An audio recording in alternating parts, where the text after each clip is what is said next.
inspired friends. It's a super Saturday today, and I've been thinking about a couple different things I'd like to chat about. And one is if you own horses, or if you own dogs, or chickens, or cats, or mules, or donkeys, or minis, we are the guardians of our animals. And in that is a huge responsibility. And what that means is, just like when we are a mother or a father to our children, our human children, I look at the responsibility of our animals as the same as having my human children. It's different, but the responsibility is still there. Now I have 2 horses, and over the years I've had multitude of horses. And my students' horses and their donkeys and mules have been a part of my life. And I take each one of them seriously as a sentient being that I am entrusted to. And so when I talk about being the guardian of our horses, our dogs, our cats, means that on their own, they would become feral. Would they be safe in this world, in the United States, in Florida and Minnesota? On their own, probably not. They're not wild. Our horses are not wild. Sometimes our kitties or dogs can become feral if people dispose of them, which is devastatingly awful. But so today I want to talk about the expense, the worry, all of that of owning horses. And so in today's society, we're looking at an increased cost of hay, of supplements, of board, of tack, of all things. And so when we're looking at the cost versus what we get from our horses, it can be pretty detrimental if our horses end up being a burden in our lives. And so can they be a burden? Yes. Can dogs be a burden? Yes. Especially if we can't afford to take care of them anymore. Or when they get elderly and you decide, well, I'm not going to do their hooves, I'm not going to have vet care or dental care or give them supplements, but we are entrusted to them. We are their guardians.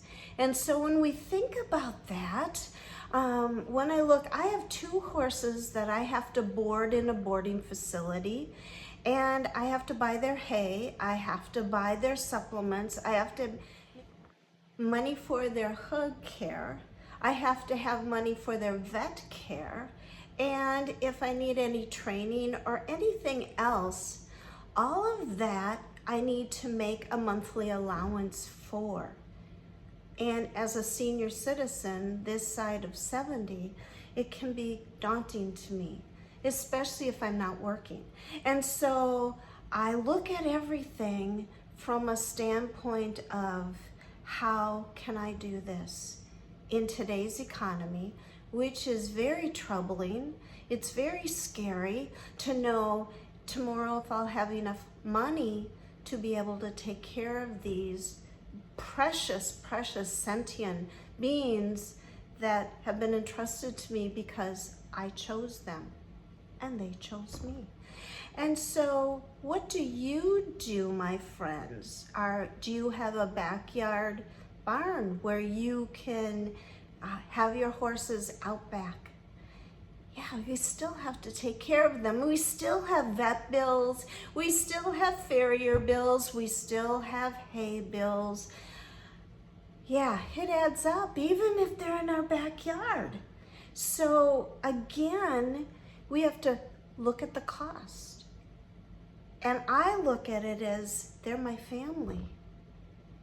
And at that, I want to make sure that I do what it takes to take care of them properly. So right now that means they're in a boarding facility with 24-hour care if I'm there or if I'm not. And right now I go 2 times a day to bring them in and take them out and groom them and take care of all of their needs. because they're my family. I have to buy hay, so Joe and I hitch a big red, or I call her Farah. She's a beautiful big red Toyota pickup. We hitch her up and go and pick up hay for about maybe a month's worth. And then I have to pick up shavings, and then I buy supplements from Dynamite Specialty Company, and then Timothy pellets and blah, blah, blah, and salt and minerals and herbs and all the other things. What do you do? How do you take care of your horses? Now, some of us as guardians, we are with our horses all the time. Yeah, we ride them, we take care of them, we groom them.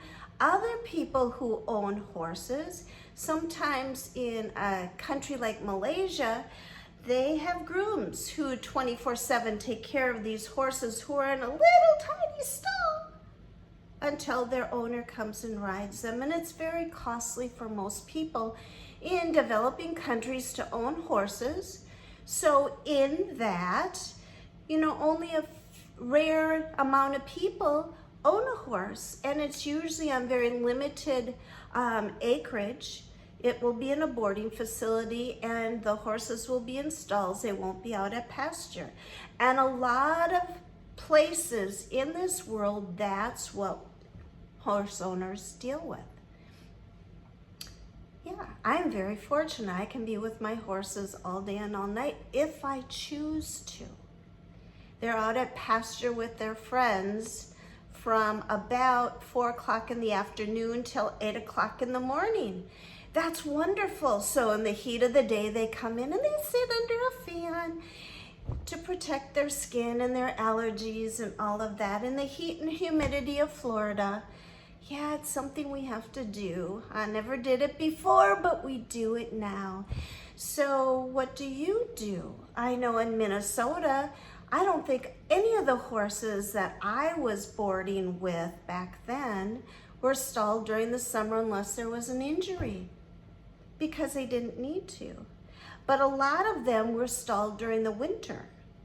So the cost of boarding goes way up because there's somebody who has to clean the stall unless you do. There's somebody who has to provide the hay unless you do, which I do all of that anyway. So being a guardian is really getting to know everything about your horse and their needs. What do they need in these situations? I would love to chat with any of you about what you do, because most of us do the same. A lot of us are, the best caretakers of I call them guardians of our four-leggeds. We are, and some aren't. The stall next to Rio, my 22-year-old, is a very old lady horse. She's a mare and who has no teeth. And luckily her owner has her stall during the day and out at night, but I never see him or her. I don't even know who they are. I talk with her, I stroke her, but I don't really know if she gets that kind of attention because she's old. Yeah, older horses, a lot of them go to old horse sanctuaries. Do they get the attention that a 3-year-old would get? Sounds familiar with our elderly in America. Do they get the attention? A lot of them do.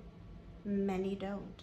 So again, when we're talking about our animals, people have brought in cats and dogs and they become family members, and others have working dogs at their farms or their businesses, and hopefully they take care of them as a family member.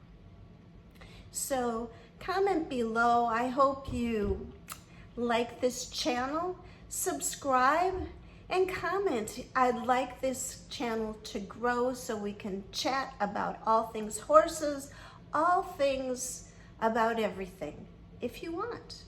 So again, I am a senior rider, equestrian, horse owner. I've been a horse trainer and riding instructor for a long time. And right now, this side of 70, I still have aspirations to keep going with my horses. Because you know what? They're a vital part of my life. And they fulfill me in ways that so many other things never have. So thanks for chatting with me today on a Saturday. Blessings to you. I hope your day and night is fantastic. Go hug your horse. Go ride your horse.